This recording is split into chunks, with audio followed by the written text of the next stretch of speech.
Hey y'all, I'm Allison, 30 female. Growing up, I had the privilege of being spoiled.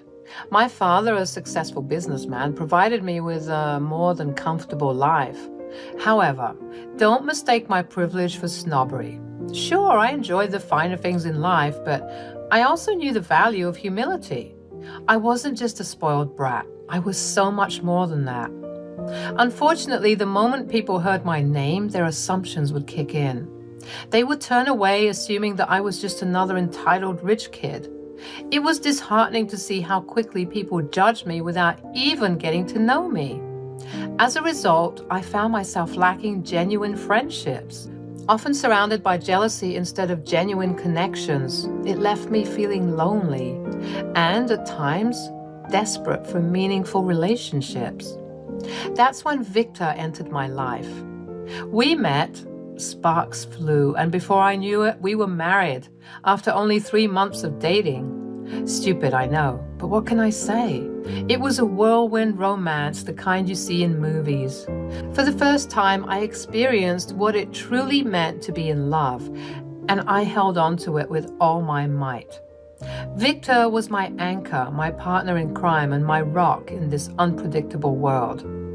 But, as they say, life is never smooth sailing. Along with my newfound happiness came the complexities of navigating family dynamics. You see, Victor's parents, Asher and Jenny, were not exactly thrilled with our relationship.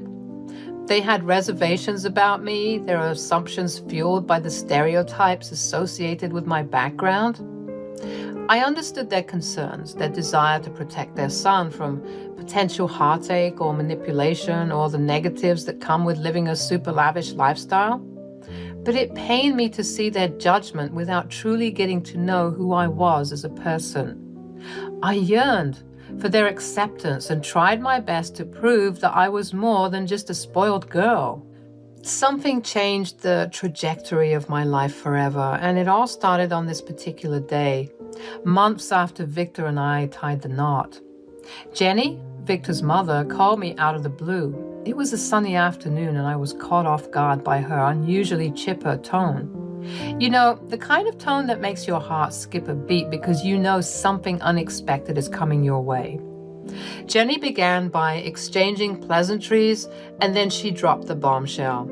She wanted to go on a trip, a luxurious getaway, and her and Asher had been saving their hard-earned money to make it happen.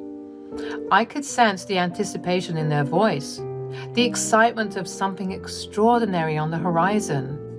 In an attempt to please Jenny and finally get in her good graces, I blurted out without much thought, "Oh, don't worry about money. I'll take care of everything."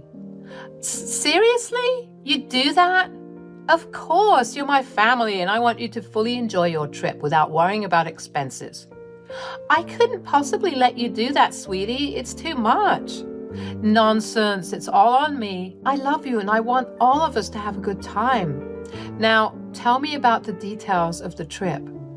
Jenny's joy was palpable. She was really happy knowing that I was willing to shoulder the financial burden. I thought that this gesture would let her know that I cared and that I wanted to help in any way I could, and she seemed to be really appreciative.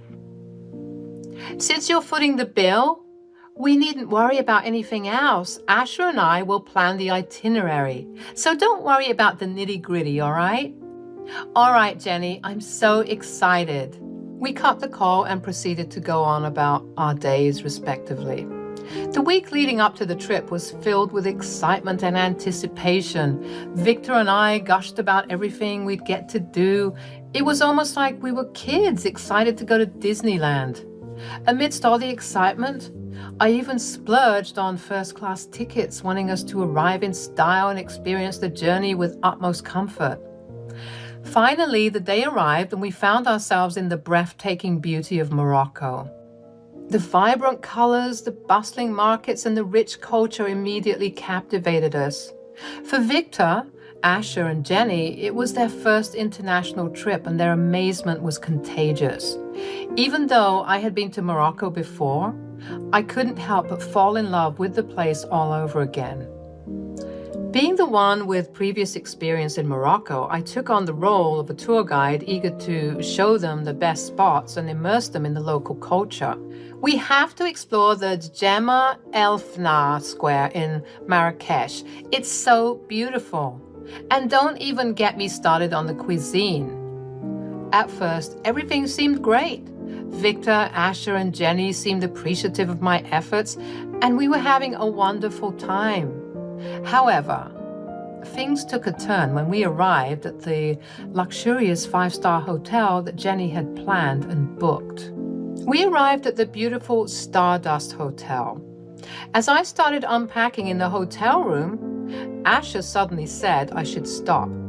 Confused, I asked him what was up. Ali, you won't be staying with us in this fancy hotel. We've got a different place for you. I was taken aback, trying to wrap my head around what he was saying. I thought he was joking, so I laughed it off and continued, but Victor, my husband, approached me and tightened his grip on my arm, silently telling me to hold on a minute. I looked to Jenny for an explanation. Jenny, with a smirk on her face, chimed in. Oh, Ali, this 5-star hotel is just for us. We found a motel online where you'll be staying. My jaw practically hit the floor. I couldn't believe what I was hearing. I turned to Victor, searching for answers in his eyes, but he stayed silent. My frustration grew, and I desperately tried to understand their twisted reasoning. What are you saying?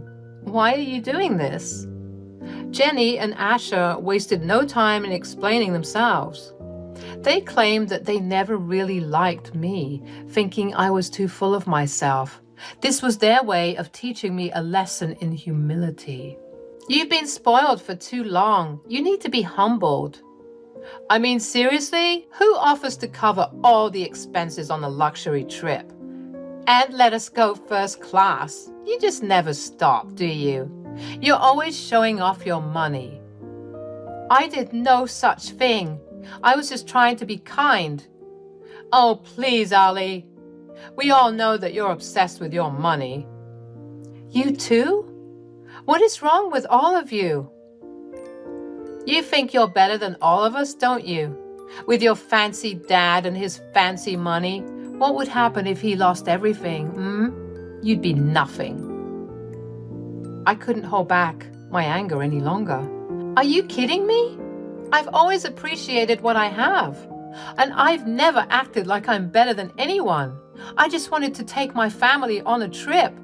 What's wrong with that? Asher and Jenny both wore smug expressions, as if they were proud of themselves. It was crystal clear that their dislike for me ran deep. They were willing to go to extreme lengths to put me down without considering how hurtful their actions were. I turned to Victor, and for a moment he looked remorseful. I shrugged away from him and said, all of you are idiots. I guess I'm an idiot too for trusting any of you. I was so fed up and angry that I grabbed all my stuff and stormed out of that hotel room like a thunderstorm. Let me tell you, I was fuming. How could they treat me like this? As I made my way down to the lobby, my phone buzzed and I saw a notification from Jenny. Can you believe she had the audacity to send me the details of that crummy hotel they booked for me? Ugh, I couldn't even deal with it. I just blocked all 3 of them right then and there. I didn't need that negativity in my life. So there I was, stuck in the hotel lobby, feeling completely defeated. I walked up to the front desk, hoping that they had some other room available. But guess what? They were fully booked. Talk about adding insult to injury. I was so upset and didn't know what to do. I found myself sitting in the lobby, tears streaming down my face. It was in that moment of despair that I decided to call my dad. I poured my heart out to my dad. I told him everything that had happened, from the messed up booking to being left stranded in the lobby. He listened to me without interrupting, his voice filled with understanding. Oh, sweetheart, I'm so sorry you had to go through all of that. I've always told you to be careful before rushing into a marriage. With our type of money, there are vampires always out to get us. I know, Dad. It's just I thought things were different with Victor. I thought he truly loved me. I just feel so stupid. Sometimes people disappoint us, Allie. It's a tough lesson to learn, but it doesn't define you. Yeah, I guess you're right. It just hurts so much, you know? I understand, sweetheart. But remember, you're a soldier.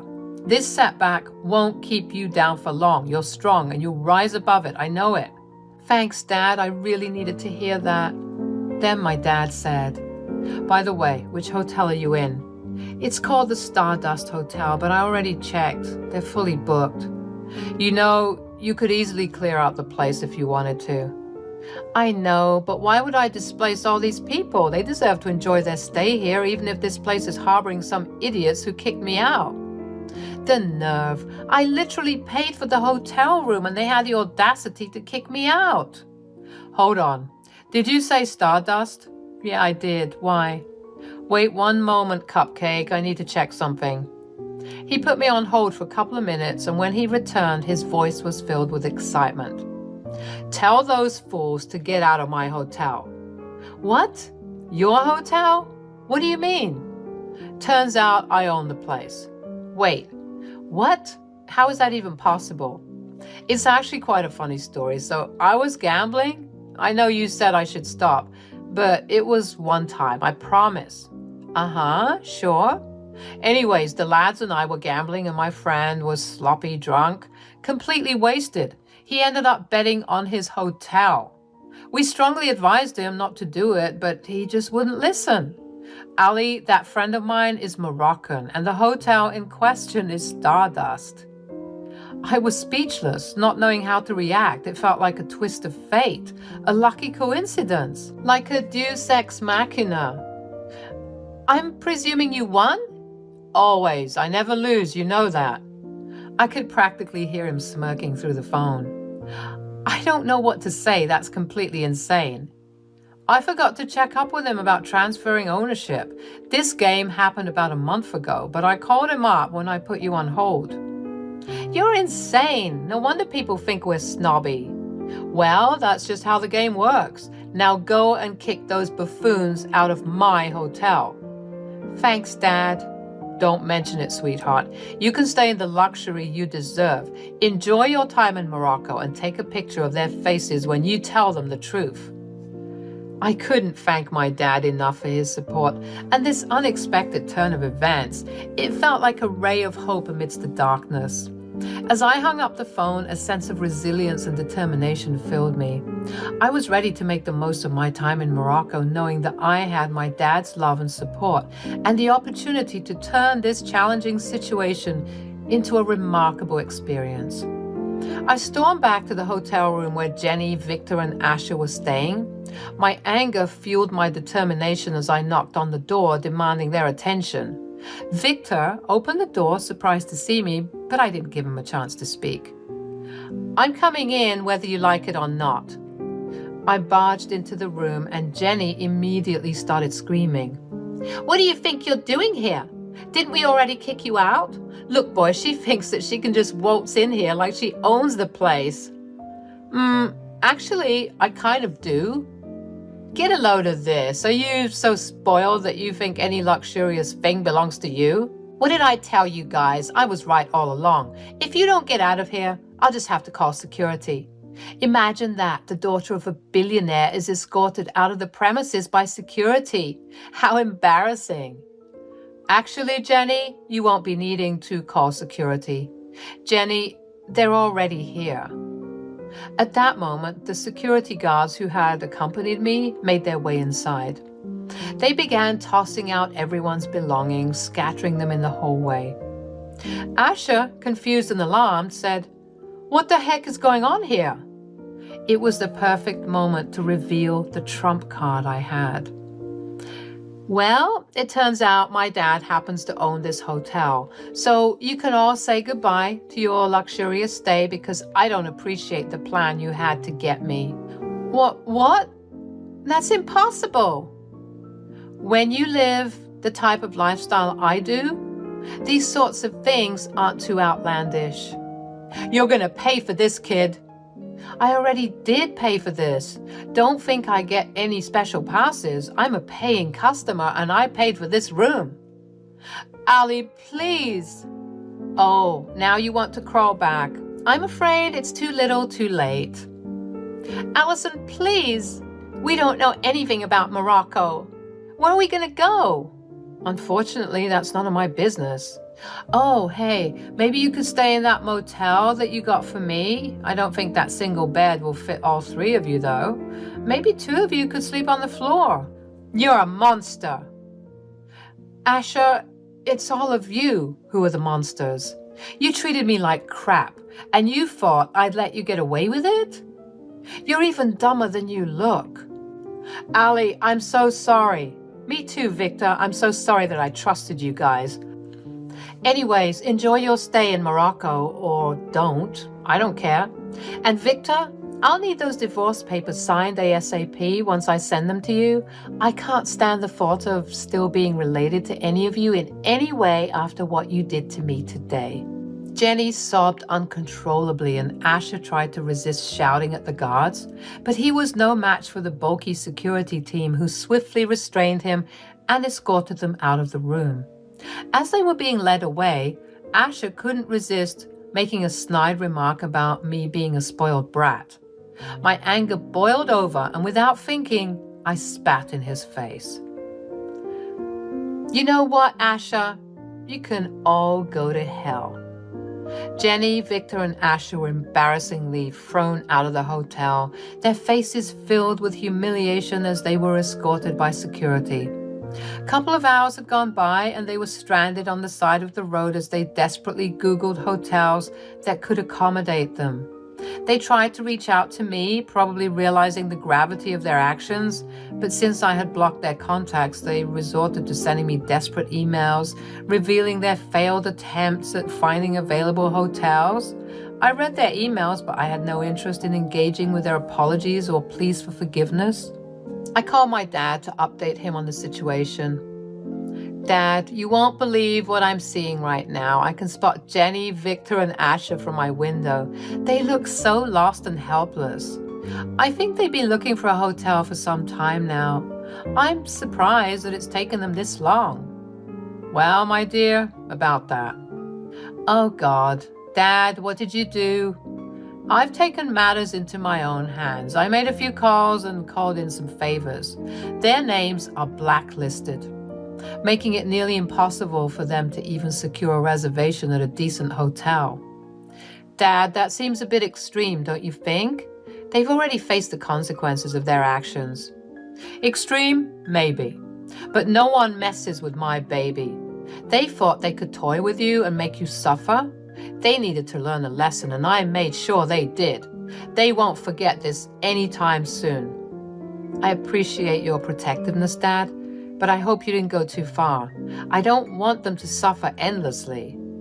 Don't worry, sweetheart. They'll get the message loud and clear. Sometimes people need a taste of their own medicine to understand the impact of their actions. Trust me, it's for the best. Well, I can't deny that it feels good to see them in such a predicament, but let's hope they learn from this and change their ways. I don't want this to define them forever. Let's hope they reflect on their behavior and make some positive changes. In the meantime, enjoy your well-deserved peace and solitude. Thanks, Dad. You're the best. Always, my love. Remember, you're strong, resilient, and deserving of happiness. Don't let anyone bring you down. As fate would have it, Jenny, Victor, and Asher found themselves back at the same dingy motel they had originally booked for me. Can you imagine the irony? All their scheming, and they ended up experiencing firsthand the discomfort they had intended for me. It must have been a bitter pill for them to swallow, and I couldn't help but feel a sense of satisfaction. I was alone in that big hotel suite that we were supposed to share. It was kind of weird, to be honest. On one hand, I felt this incredible sense of freedom, like I could do whatever I wanted. But on the other hand, it was also a bit lonely. Sitting there in this fancy room, I couldn't help but think about how everything had unfolded and how I ended up here all by myself. As the days passed in that fancy hotel suite, I couldn't help but still feel a bit lonely. But you know what? It was way better to be lonely than to be surrounded by fake people and their toxic energy. I had this moment of clarity where I realized that I deserved better. So a few days later, I mustered up the courage and emailed Victor the divorce papers. And guess what? He tried to reconcile, begged for another chance and all that, but I wasn't falling for it anymore. I knew I deserved more than his empty promises and lies. I was determined to enjoy my time in Morocco without him. When I finally returned home after spending my hard-earned money in Morocco, I got rid of all Victor's stuff. I didn't care if he and his family decided to run back home from the mess they created. You know why? Because I realized there's so much more to life than seeking validation from people who don't even deserve a place in my world. I embraced my freedom and chose to focus on building a life that's authentic to myself. I surrounded myself with positive influences and pursued my passions. I learned to let go of toxic relationships and value myself. Each day, I felt stronger and more empowered. The scars from the past started to heal, and I discovered a newfound love for myself. I learned that true happiness comes from within, not from seeking validation from others. Morocco taught me valuable lessons, and I held onto them as I moved forward in life. With determination and a smile on my face, I took the next steps towards my happiness. I left behind the toxicity and embraced a future filled with self-love and authenticity.